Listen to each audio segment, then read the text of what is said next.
오늘 우리에게 주시는 하나님의 말씀은 히브리서 12장 1절에서 2절입니다. 이러므로 우리에게 구름같이 둘러싼 허다한 증인들이 있으니 모든 무거운 것과 얽매이기 쉬운 죄를 벗어버리고 인내로써 우리 앞에 당한 경주를 하며 믿음의 주요 또 온전하게 하시는 이인 예수를 바라보자. 그는 그 앞에 있는 기쁨을 위하여 십자가를 참으사 부끄러움을 개의치 아니하시더니 하나님 보좌 우편에 앉으셨느니라. 이는 살아계신 하나님 말씀입니다. 아멘. 오늘부터 몇 주 동안 좀 쉬운 말씀을 좀 나누려고 합니다. 그동안 제가 변화에 대한 이야기를 하면서 조금 말씀이 좀 어렵지 않았나 이런 생각도 들고요. 아주 기본적인 우리 신앙에 대한 그 믿음에 대한 부분들을 몇 주에 걸쳐서 나눠보는 시간을 가지려고 합니다. 전체 주제는 변화고요. 내게로부터 눈을 들어 주를 보기 시작할 때 우리가 어떻게 믿음의 눈을 들어서 주를 볼 것인가, 이런 말씀들을 나누어 보려고 합니다. 오늘 그 첫 번째, 인내하며 경주하는 자, 그런 제목이 되겠고요. 우리 축구 선수 이영표 씨 아시죠? 네, 이영표 씨가 책을 썼습니다. 생각이 내가 된다. 이 책에 보면 이런 글이 있습니다. 실패하는 가장 확실한 한 가지 방법이 있는데 바로 최선을 다해 열심히 하지 않는 것이다. 그리고 또 하나님께서 정해놓으신 일정한 성공의 법칙이 있는데 그것은 노력하면 발전하는 법이다. 이 얘기를 들으면서 여러분들 가운데 그런 거부감이 드는 분이 있을지 몰라요. 내가 노력을 안 했다는 말인가? 진짜 노력하면 된다는 이야기인가? 이것은 굉장히 일반적인 법칙을 이야기하는 것입니다. 일반적으로 노력 안 하면 힘들고요, 노력하면 잘 되는 것이 일반적인 법칙입니다. 성경은 우리들에게 일반적인 것을 이야기함과 동시에 우리들의 삶에 고난이 올 때, 내 마음대로 되지 않을 때 하나님 앞에 그 의미를 묻는 것, 그것이 중요하다고 이야기를 하죠. 성경의 중요한 일반적 원리입니다. 인내는 열매가 있습니다.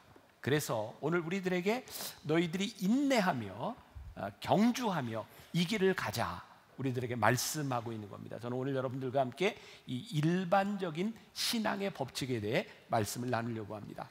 아마 저를 포함해서 남자들이라면 한 번쯤 근육 키우는 일에 관심이 있지 않았을까요?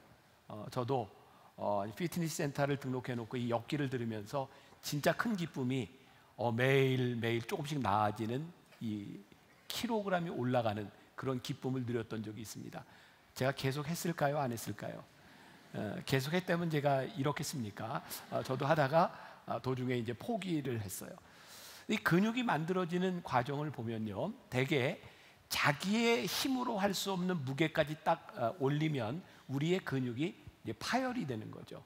그러니까 그 근육들이 파열되고 아물어져가는 그런 과정 가운데서 근육이 만들어지는 겁니다. 그 과정이 지나가면 단단한 근육을 얻을 수 있는데, 많은 사람들이 그 아픔을 견디지 못하고 그만두는 경우들이 많이 있는 거예요. 인내는 힘이 듭니다. 인내는 고통스럽습니다. 그러나 인내는 열매가 있습니다. 우리는 우리들의 삶의 인내를 통해 하나님의 축복을 경험하고요, 인내하는 과정들을 통하여 우리들에게 주어주신 재능도 발견하게 됩니다. 인내가 없이는 이 과정까지 나아가지 못하는 것이기도 합니다. 또 우리의 삶에는 업 앤 다운이 늘 있습니다. 이 중에 아마 여러분들의 인생의 전성기를 지나는 사람도 있을 거고요, 어쩌면 이 중에 여러분들의 인생의 밑바닥에서 가장 힘든 시간을 지나가고 있는 사람도 있을 것입니다. 그런데 우리들의 인생은 늘 업이 계속되거나 늘 다운이 계속되는 것이 아니라 이런 주기가 있습니다. 그래서 지혜서 기자는 전도서 3장 1절에서 이렇게 말하고 있는 것 같아요. 범사에 기한이 있고 천하만사가 다 때가 있다. 그러니까 여러분, 힘들지만 이 때가 지나가고요, 괜찮지만 우리들에게 어려움의 때도 옵니다. 이것이 인간의 법칙입니다. 그런데 이런 인생의 주기에도 불구하고 우리들의 신앙의 영성을 유지할 수 있는 것이 있는데, 그것이 뭐냐면 신앙의 상승 곡선을 이룰 수 있는 방법이 있는데, 믿음의 주요 온전케 하시는 이인 예수를 바라보자, 이렇게 히브리서 기자가 우리들에게 말씀하고 있는 거예요. 그럼 우리의 인생, 우리의 신앙생활을 통해서 오늘 말씀은 무엇을 얘기하고 있는가? 말씀에 그렇게 표현이 되어 있습니다. 우리 앞에 당한 경주를 하며, 경주라고 하는 건 뭐예요? 시합을 한다, 이런 말입니다. 우리가 시합을 한다고 할 때는 몇 가지 규칙들이 있습니다. 첫 번째는 어떤 경주든지 룰이 있다는 거예요. 여러분, 우리는 우리들의 인생이 나에게 유리하게 내 위주로 좀 되었으면 좋겠어요. 그런데 세상은 절대로 그렇지 않습니다. 내 인생은 나를 위해서 돌아가는 것이 아니라 우리의 인생에는 규칙이 있다는 거예요. 그래서 우리 신앙생활을 하는 우리들에게도 이 신앙의 규칙을 제가 이제 후에 이야기하겠지만 잘 알아야 우리 인생의 신앙의 경주를 잘 할 수 있는 거죠. 두 번째, 우리들이 경주한다고 이야기했을 때는 필연적으로 이 경주에는 상이 따르는 겁니다. 여러분, 우리가 예수를 믿고 구원을 받는다, 저는 우리들이 여기에서 끝나는 것이 아니라 구원의 상급을 좀 바라볼 수 있는 사람이 되었으면 좋겠다. 전 이걸 이렇게 표현합니다. 거룩한 야망. 야망이라고 하는 말이 욕망이 될 수도 있습니다. 왜? 내가 원하는 것을 이기적으로 원할 때죠. 그런데 이 야망과 우리들 속에 있는 이 욕망을 거룩하게 만드는 것은요, 하나님 앞에서 우리들이 경주하며 믿음의 주요 온전케 하시는 일을 바라보며 우리들이 경주할 수 있을 때예요. 또 조금 이따 다시 또 설명을 할 겁니다. 세 번째, 우리들이 경주한다고 할 때는 우리들에게 훈련이 필요하다는 거예요. 훈련은 반복되는 것이고요, 반복되면 우리들에게 습관이 되는 겁니다. 그래서 우리들이 경주에 승리하기 위해서는 우리들의 삶의 신앙생활을 잘할 수 있는 훈련이 우리들에게 되어 있어야 하고요, 중요한 것은 훈련을 방해하는 요소들을 우리들이 어떻게 제거하느냐에 대한 부분이죠. 어떤 분을 제가 초신자를 신방했을 때입니다. 이분이 만나교회에서 신앙생활을 시작을 했고요, 은혜를 경험하면서 이분의 마음 가운데 내가 신앙생활을 잘 해야 되겠다, 이런 생각이 들었답니다. 그래서 결심을 하고 예배도 드리고 신앙생활을 하는데, 문제는 나는 결심을 했는데 주변이 결심을 안 해주는 거예요. 여러분들, 신앙생활이요, 내가 은혜 받고 내가 결심하는데 내가 은혜 받는다고 주변에 있는 사람이 은혜 받는 건 아닙니다. 그게 어려운 거예요. 여전히 내 마음은 결심이 섰는데 여전히 세상 친구들이 있고요, 이분이 하나님을 믿기 전에 하던 그 노름하던 그 친구들이 있는데 늘 노름하자고 찾아오고요, 사람들이 늘 전화를 하고 만나자고 하고 그런 관계들 속에 있는 거예요. 그래서 어느 날 이분이 이런 결심을 했답니다. 전화번호를 바꾸자. 그리고 전화번호를 바꿨답니다. 자, 오늘 또 말씀 또 듣고 오해하지 마세요. 내가 신앙생활을 잘하려면 전화번호를 바꿔야 되는구나, 지금 이런 이야기 하는 것이 아니라, 우리들이 신앙생활을 잘 할 수 있도록 훈련받는 삶을 살아가는데 방해가 되는 것을 우리들이 제거하지 않으면 훈련할 수 없는 거예요. 여러분들에게 달려있는 부분이에요. 네 번째, 우리들이 경주한다고 할 때는 필연적으로 이 경주에 경쟁자가 있다는 것을 우리들이 알아야 합니다. 우리의 경쟁자는 누구일까요? 여러분, 우리 신앙의 경주는 여러분들 옆에 있는 믿음의 동역자들이 아닙니다. 여러분들의 경쟁자는 여러분들에게 이 경주를 하지 못하게 하는 악한 영과 사단의 세력들이죠. 이것을 다른 말로 이야기하면 시험이라고 말할 수 있을 거예요. 또 기억하십시오. 시험은 두 가지가 있습니다. 늘 하나는 우리들의 삶에서 이것을 꼭 통과해야 되는 테스트가 있고요, 통과하는 것이 아니라 우리들이 물리쳐야 되는 템프테이션, 유혹에 대한 시험이 있는 겁니다. 이것을 구별하는 것이 지혜인 거죠. 테스트는요, 틀림없이 뚫고 넘어가야 되는 거예요. 유혹은요, 우리가 뿌리쳐야 되는 거예요. 그냥 쉽게 예를 들면, 우리 남자들 같은 경우에 사회생활을 하면서 제일 힘든 것이 술자리, 술 먹는 일일 것 같아요. 그렇지 않나요? 내가 원한다고 원하지 않는다고 되는 일이 아니라 사회적인 관계 속에서 있는 거잖아요. 그런데 술 자체가 문제이기보다는 술을 먹으면서 또 취하고 술 문화 가운데서 우리들이 잘못되는 경우들이 많은 거죠. 그런데 우리들에게 이런 생각이 돼요. 이 술이 나쁜 것이니 이 시험을 내가 통과해서 이겨야 되는데 어떻게 통과해? 먹어 없애자, 빨리 없애자. 그래서 이 술 문제가 해결이 되지 않는 거죠. 왜? 아무리 먹어도 또 만들어내니까. 그럼 이 술을 이길 수 있는 것은 내가 이것을 먹어서 이기는 것이 아니라 이 자리를 피하는 것이 이길 수 있는 방법인 거죠. 그러니까 우리들이 경쟁자가 누구인가를 구별할 수 있어야 되고, 우리들의 삶에서 신앙의 경주를 잘 하기 위해서 우리들이 지혜로운 결단이 필요한 거예요. 가끔 교인들 가운데 이런 얘기하는 사람이, 목사님 제가 아는데요 그런 얘기를 하면 참 밉잖아요. 아는데 왜 안 하세요? 그러니까 우리들이 결단할 것은 결단하고 피할 것은 피하고, 이것이 신앙생활의 경주를 잘하는 방법 중에 하나인 겁니다. 자, 그런데 우리가 아는 경주를 오늘 본문은 뭐라고 이야기를 하냐면, 믿음의 주요 온전케 하시는 이인 예수를 바라보자. 그리고 예수님께서 어떤 분이셨냐면, 그는 그 앞에 있는 기쁨을 위하여 십자가를 참으사 부끄러움을 개의치 아니하시더니 하나님 보좌 우편에 앉으셨느니라. 자, 중요한 규칙이 있고 그 다음에 세칙이 있습니다. 중요한 룰은 뭐냐면, 믿음의 주여 온전케 하시는 이 예수를 바라보는 것이고, 예수님을 바라보기 위한 세칙이 뭐냐면, 무거운 짐과 얽매우기 쉬운 죄를 벗어 버리는 거예요. 믿음의 주여 온전케 하시는 이인 예수를 바라본다고 하는 것은 어떤 의미일까요?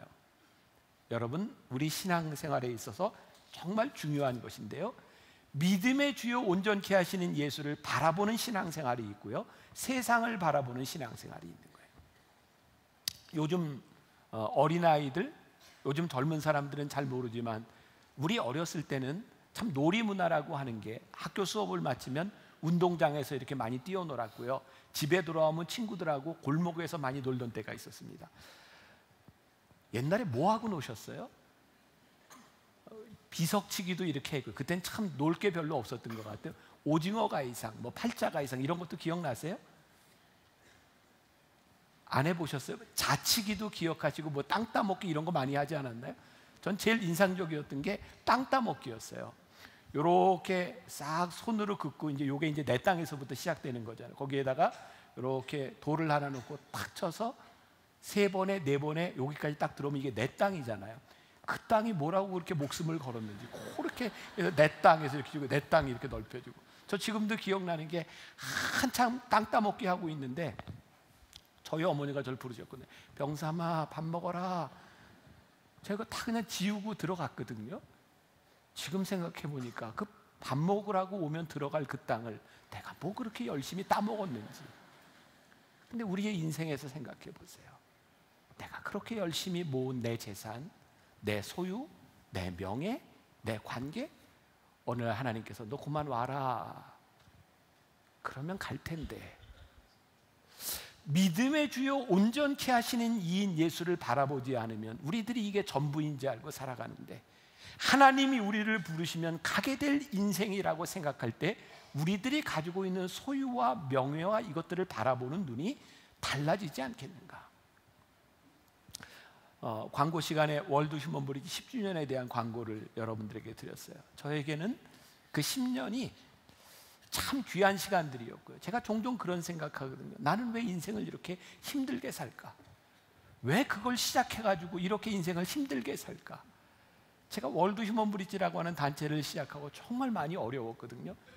몸이 어려운 게 아니라 마음이 많이 어려웠어요.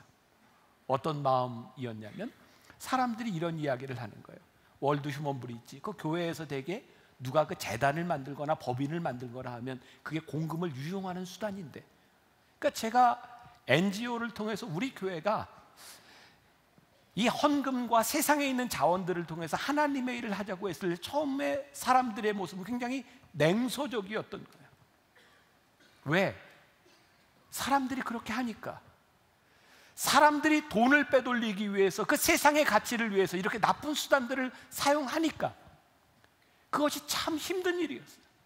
제가 목회를 하면서 하나님께서 저에게 주셨던 마음들이 뭐였냐면, 여기에 교인들을 보내주시고 교인들이 한 헌금들과 이 자산을 가지고 어떻게 우리들이 하나님의 일을 위하여 쓸 것인가를 고민하지 않는다면 우리는 참 하나님 앞에 무가치한 존재들이 될 수 있을 겁니다.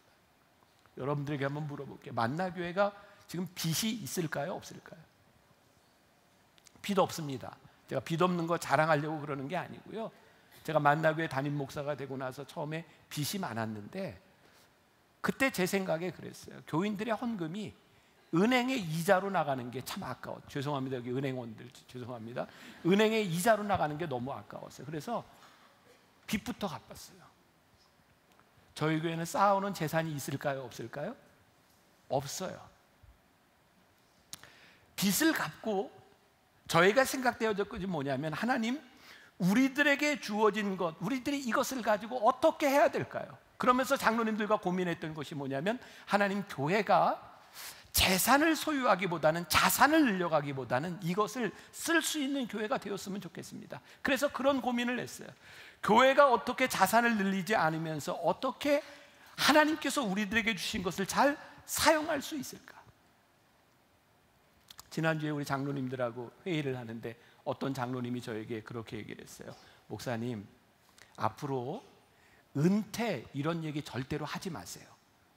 그런데 오늘 또 은퇴 얘기를 좀 해야 될 것 같아서 죄송한데, 그분이, 우리 장로님이 저에게 하셨던 이야기가 뭐냐면, 세상이 어떻게 변할지도 모르고 어떻게 상황이 될지 모르는데 은퇴 얘기를 그렇게 쉽게 하는 거 아닙니다. 그래서 저는 한 번도 언제 은퇴한다, 몇 살에 은퇴하겠다 이런 얘기는 한 적이 없어요. 그냥 은퇴할 겁니다. 언젠지는 몰라요. 그런데 제가 왜 은퇴 이야기를 하는가? 지금 한국에 있는 교회들을 보면서 참 마음 아픈 것 중에 하나가 뭐냐면, 목회자들이 은퇴할 때 많은 문제들이 일어나는 거예요. 근데 문제들의 핵심에 보면 다 무슨 문제들이 있냐면 돈에 대한 문제가 있는 거예요. 저에게 그런 고민이 생겼어요. 하나님, 제가 만나교회 목회자로 살아가면서 제가 은퇴하고 제가 여기에서 목회자로 이 시기를 지나갈 때 어떻게 하면 우리 교회가 하나님의 교회인 것이, 그리고 우리들의 소유가 내 소유가 아니라 하나님의 소유인 것을 우리들이 이야기할 수 있겠습니까? 제가 인생의 경주를 다 잘하고 났을 때 믿음의 주여 온전케 하시는 이인 예수를 바라보는 것이 어떤 것이라는 것을 제가 이렇게 좀 보여줄 수 있으면 좋을 텐데, 그게 저에게 늘 고민이 되는 거예요. 그래서 은퇴 얘기를 자꾸 하는 거예요. 며칠 전 여러분들이 신문 또 방송을 통해서 보셨을 거예요. 그 강남의 모 교회라고 하는데 어떤 교회인지 모르겠어요. 싸움이 생겼어요. 담임 목사 측, 부목사 측, 그래서 막 소화기를 뿌리고, 그런데 기사를 보니까 결국 그 싸움의 중심에도 뭐가 있냐면 돈이 있는 거예요.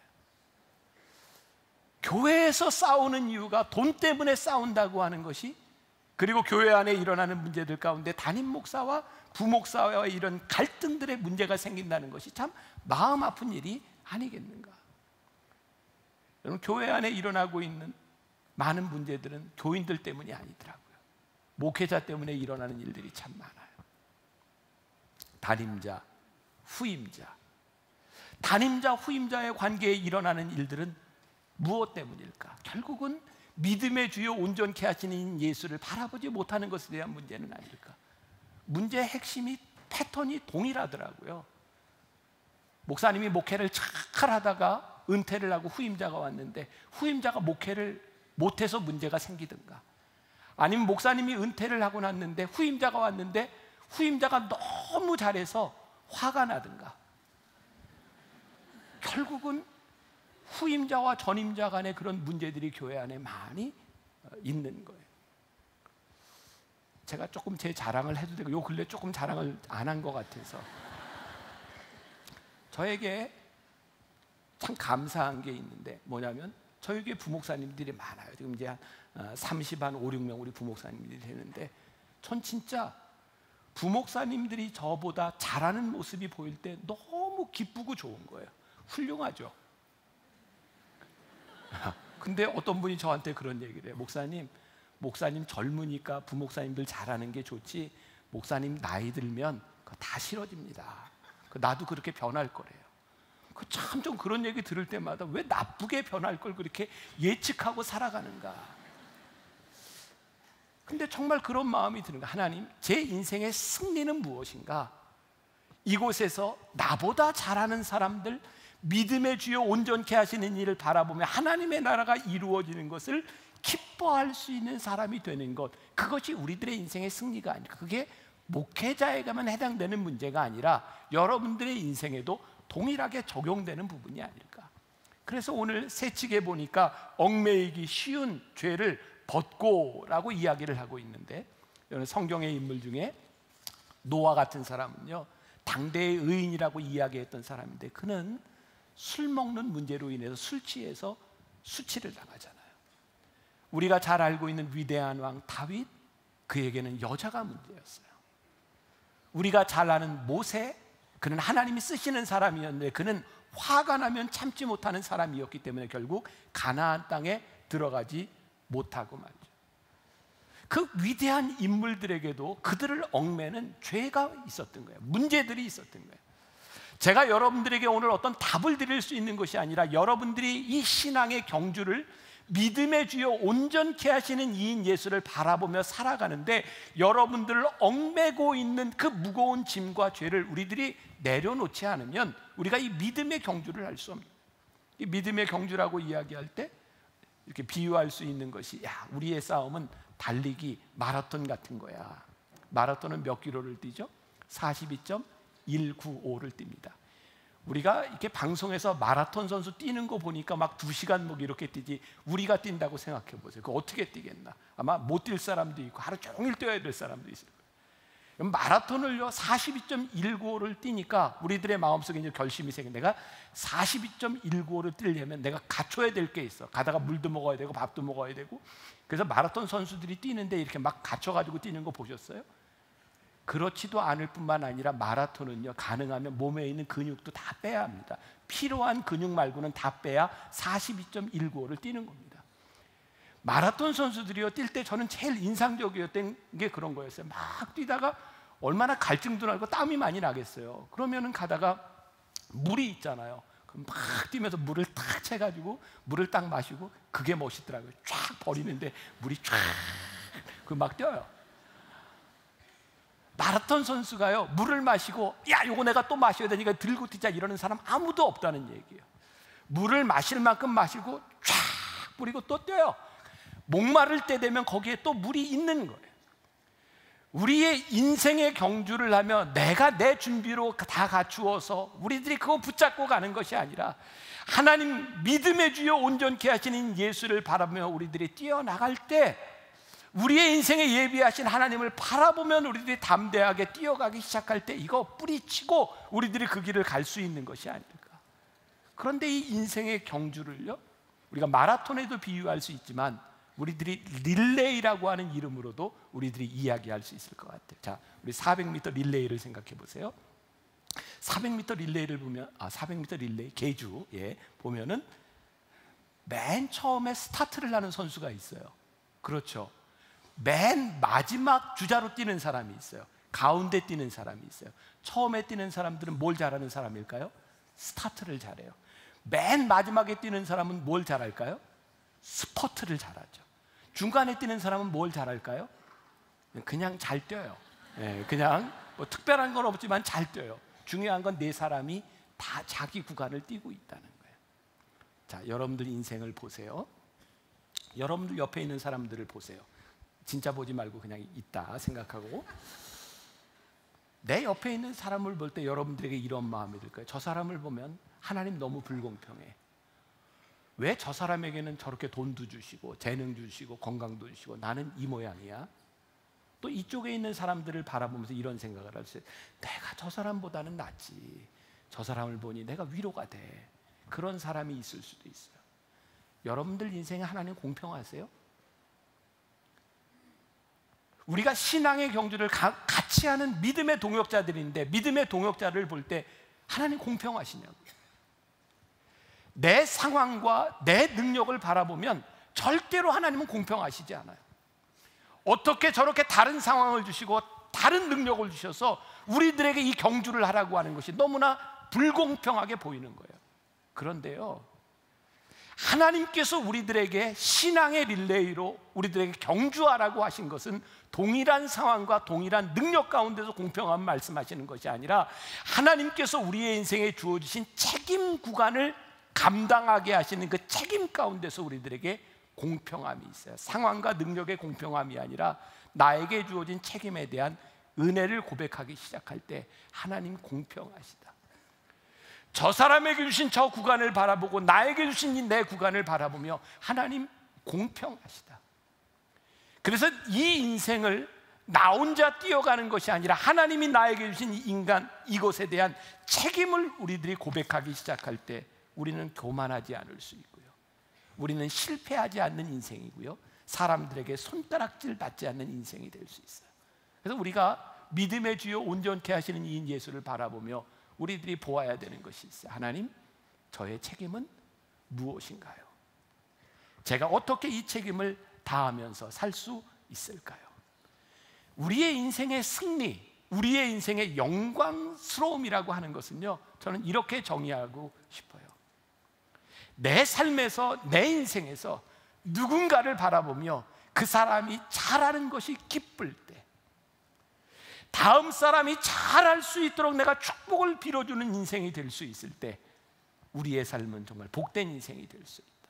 릭 워렌 목사님이 목적을 읽기는 40일 새벽기도 그 책에서 마지막에 물었던 질문입니다.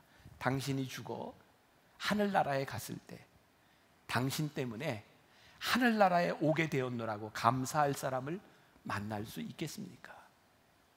여러분들의 인생의 승리와 영광과 책임, 그게 무엇이냐면 내가 살았던 인생 가운데서 나로 인하여 복된 사람이 얼마나 있는가, 그 사람을 우리들이 하늘나라에서 만날 수 있는가 하는 거예요. 오늘 제가 제 자랑을 한 김에 조금 더 해도 되겠습니까? 꼭 해야 될 것 같아요. 제가 자랑을 좀. 제가 전도사 시절에 영월에서 이렇게 차를 타고 1시간쯤 가는 굉장히 오지에서 목회를 시작했습니다. 이렇게 할아버지 할머니 2분, 아이들 2 있는 그런 교회에서 이목리라고 하는 굉장한 깊은 시골이었어요.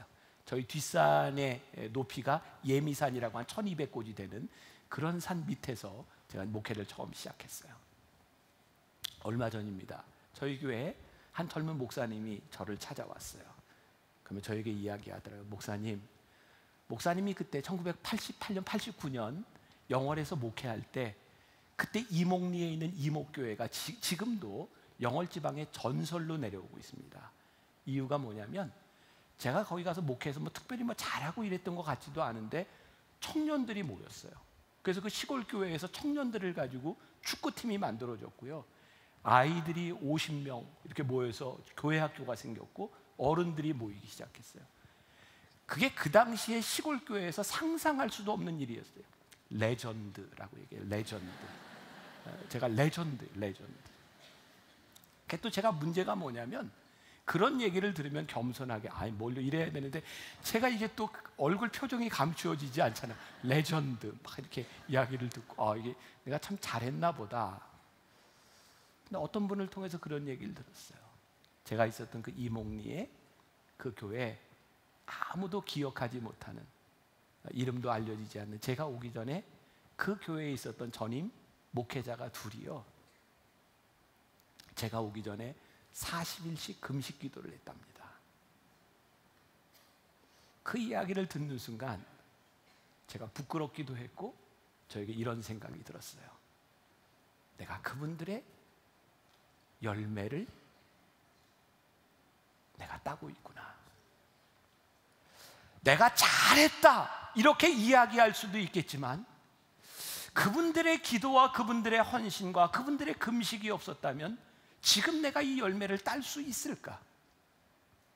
여러분, 우리의 인생을 보면요, 누군가는 씨를 뿌리는 인생을 살다 가는 사람도 있고요, 누군가는 물을 뿌리다 가는 인생도 있고요, 누군가는 누군가 열심히 씨를 뿌리고 물을 뿌렸던 그 인생의 수확을 누리는 사람도 있습니다. 하나님이 우리들에게 주신 인생이 다른 거예요. 그런데 하나님께서 나에게 맡겨주신 그 인생이 귀하다, 나에게 주신 그 책임의 구간을 잘 갈 수 있는 사람이 이 믿음의 경주의 승리다라고 고백할 수 있는 사람들은요, 그의 인생이 복된 거라고. 제가 10시 예배 때 이렇게 말씀을 마치고 함께 찬양을 하면서 찬양을 하다 저기 위에를 보니까 원로 장로님 한 분이 계세요.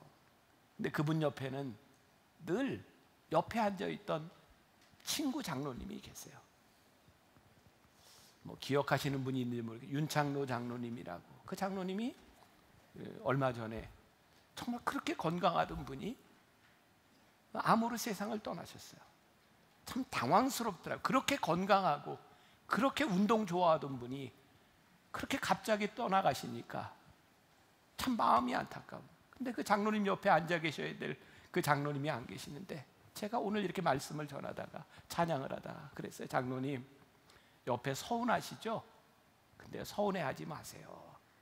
그 장로님 달려갈 길 다 가고 가셨으니 그것이 복된 일입니다.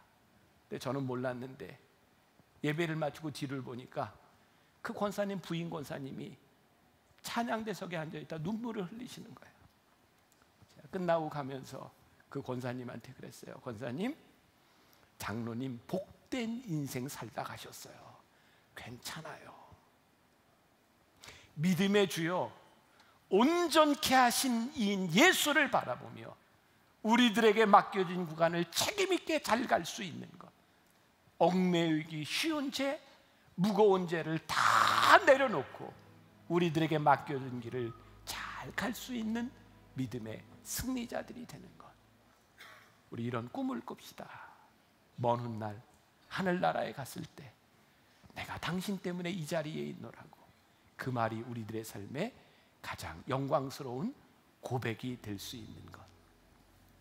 내게로부터 눈을 들어 주를 보기 시작할 때 우리 한번 시선을 주님께 향해 우리 함께 찬양했으면 좋겠습니다.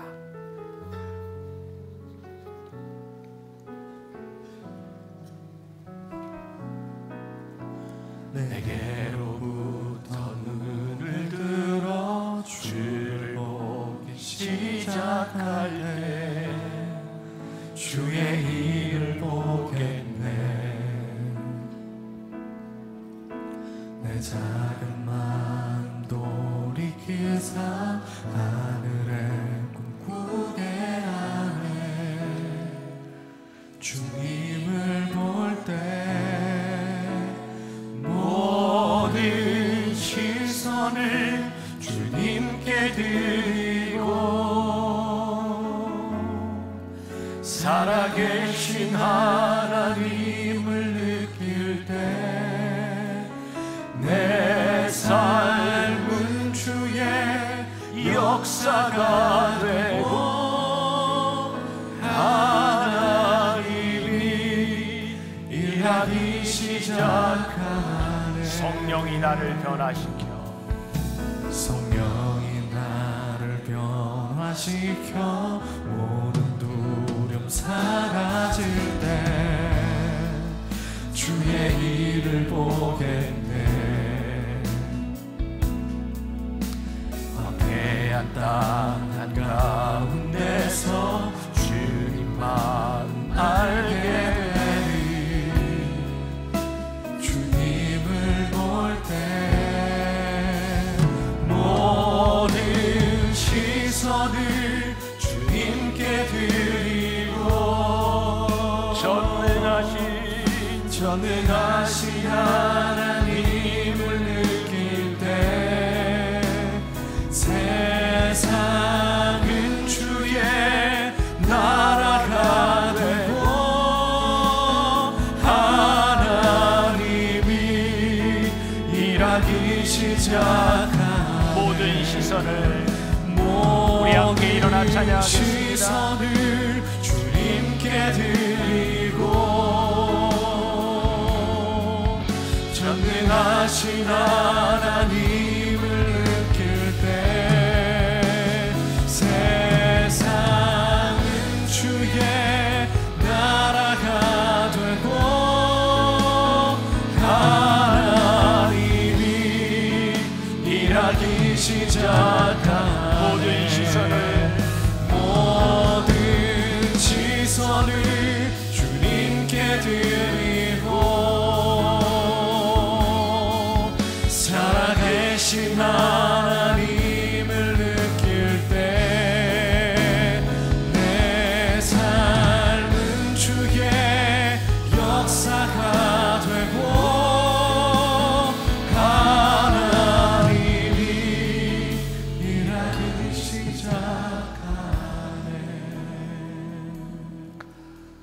내게로부터 눈을 들어 주를 보기 시작할 때, 내게로부터 눈을 들어 주를 보기 시작할 때, 하나님, 오늘 우리가 말씀을 들으며 찬양하며 기도하며 이런 결심을 합니다.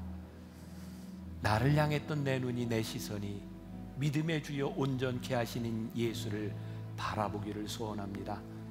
이 세상에 살아가지만 하늘을 바라볼 수 있는 사람, 얽매이기 쉬운 죄, 무거운 짐을 다 내려놓고 주를 따라갈 수 있는 사람들, 우리를 바라볼 때 하나님이 이렇게 역사하셨음을 증명할 수 있는 사람들, 나는 내 인생이 불공평하다고 생각했는데 하나님 나에게 이 책임을 맡겨주셔서 너무나 감사하다고 은혜를 고백하며 하나님 공평하시다고 고백할 수 있는 사람들, 귀한 믿음의 사람들 되게 하여 주옵소서. 오늘 하나님 앞에 드려진 귀한 예물들이 주의 나라를 위하여 거룩하게 쓰여지게 하여 주옵시고, 우리 사랑하는 만나의 식구들 이 땅 위에 살아가며 물질로 인하여 어려움 당하지 않도록, 범죄하지 않도록 하나님 하늘 문을 여시고 축복하시고 길을 인도하여 주옵소서. 지금은 우리 주 예수 그리스도의 은혜와 하나님 아버지의 무한하신 사랑과 성령의 인도하심이, 내가 눈을 들어 주를 보겠습니다, 믿음의 주여 온전케 하시는 이인 예수를 바라보며 이 세상으로 담대하게 나가는 당신의 사랑하는 모든 백성들 위해 지금부터 영원까지 함께 하시기를 간절히 축원하옵나이다. 아멘.